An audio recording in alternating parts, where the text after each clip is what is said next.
Moscow has told Washington to cut diplomatic staff at its US embassy in Russia and said it was seizing 2 US diplomatic properties. Moscow says it is in retaliation to what it calls the proposed illegal US sanctions. The move comes just a day after Vladimir Putin warned a response was imminent.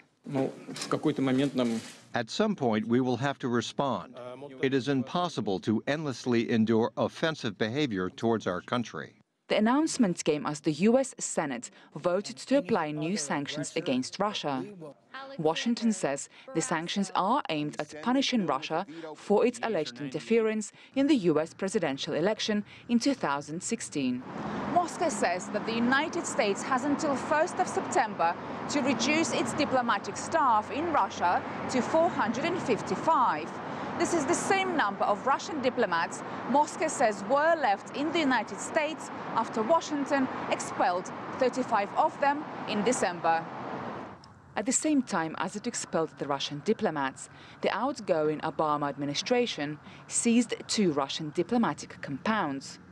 So now, as well as telling Washington to cut its diplomats, Moscow says it will be seizing a holiday property used by US diplomats and the diplomatic warehouse in Moscow from 1st of August. I think the whole idea of expulsion of Russian diplomats from Obama's administration, it was to make a possible recovery of US-Russian relations more difficult, because if you want to repair relations, you need people to do it.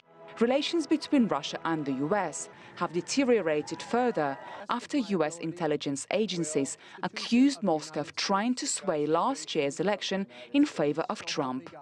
Moscow flatly denies this accusation. Julia Lyubova, CGTN, Moscow.